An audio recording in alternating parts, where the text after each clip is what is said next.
through your career and your writing and your acting, you've inspired so many people to enter the sciences. How do you balance science with science fiction? They're both the same. 50 years ago, we pioneered a path to the moon. Let's be honest about something. If you ask the average person on the street, did mankind go to the moon, it's highly likely that people would just say, yeah, we went to the moon. And if you ask them how they know or how they can be sure, you'd get answers like, everybody knows we went to the moon, or that's what they taught us in school, or that's what the government says, and why would they lie? But the bottom line is that the average person doesn't know we went to the moon, they believe what somebody told them about going to the moon. If they're honest, they'd have to admit that the extent of their knowledge of any kind of space travel is relegated to simply having faith in what somebody told them about that supposed event. Whether we went to the moon or not is not the point of this video. What's relevant here is that a lot of what people spout as truth is merely a regurgitation of what they've been told over a period of time. Having said that, NASA released a new propaganda video on May 14th entitled, "We Are Going," to further justify its expensive existence. Remember, NASA's budget for fiscal year 2019 is $21.5 billion. It represents about 0.5% of the $4.4 trillion the United States plans to spend this year.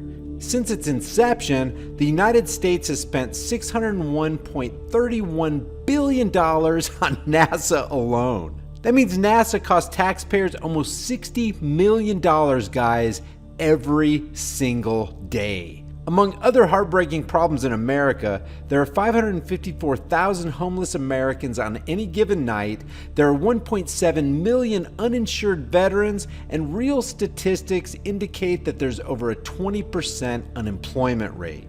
Now, I'm not advocating extorting people through taxation to pay for any of this.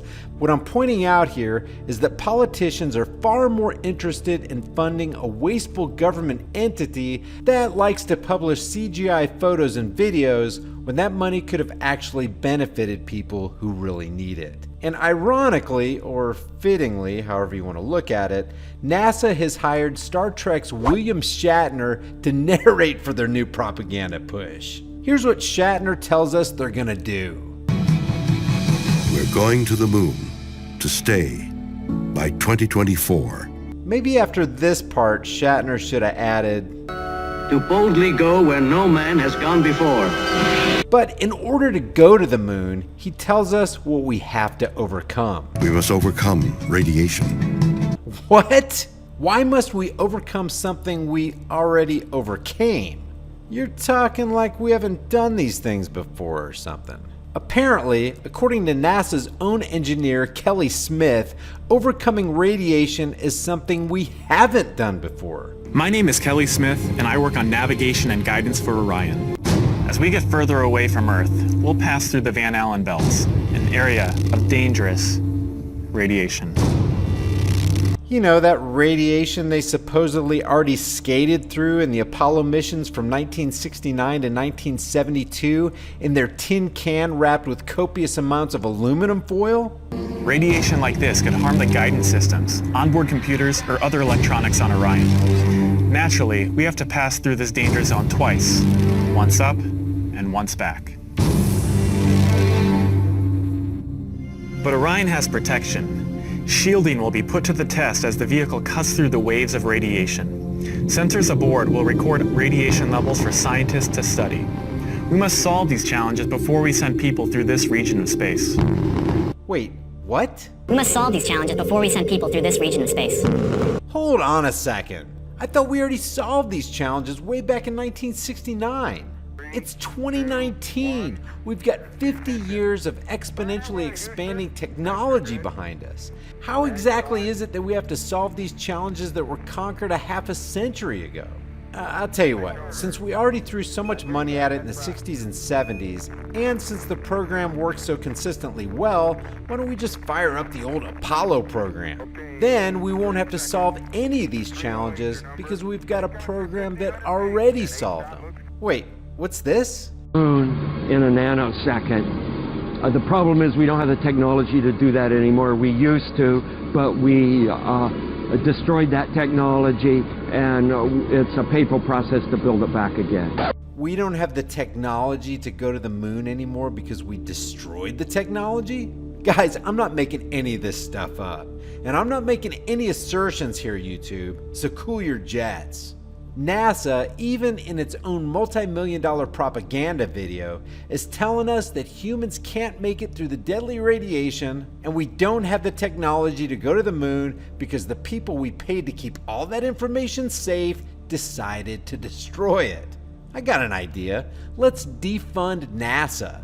They just admitted they've been lying to us. And let's just take all that money and help some veterans and some homeless people. Now, just as a side note, when I watched NASA's video, it had 524,716 views, 49,075 likes, 1,480 dislikes, and strangely, 0 comments. So I left a comment of my own. Were people that speechless at the $50 million per day worth of CGI? While people are homeless and starving and veterans are neglected? I'd go to the moon in a nanosecond. But the problem is, we don't have the technology to do that anymore.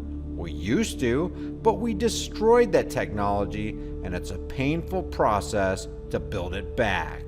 NASA's astronaut, Don Pettit. Leave your thoughts about this for the world, the Google Thought Police, and all the talented CGI artists and movie crews at NASA in the comment section below. What's your instrument? What do you do when you get up in the morning, doctor? What do you do? And he says, it's all in my head. I think. I said, well, how do you prove what you're thinking exists? Because it's all theory. He said, well, I've got this very elegant numbers equation, yeah. Very EB divided into 7 to 4. It's all in his head. How do you prove a black hole? How do you know those gravitational waves proved the collision of 2 black holes? Somehow, eventually, they are able to observe phenomena. No, they can't observe. It's too far away. It's too theoretical. How do we know what they're saying is true? You know what it really is? It's all science fiction. So does that make you a skeptic? No, well, science fiction says this is a story that I'm making up, and there's this thing called wormholes, and that's a science fiction concept. Although these scientists say there are wormholes. How do you know? The mystery of science fiction is what I'm talking about. Science and science fiction are essentially the same. If you guys enjoy these videos, be sure to subscribe to the channel, hit the bell notification icon, give it a thumbs up, and share it with everybody you know. Also, check out over 100 hard-hitting designs in the shirt store, and if you want to support more content, hit me up on Patreon or PayPal. All those links will be in the description and in the pinned comment. I'll see you guys in the next heavily censored shadow ban video.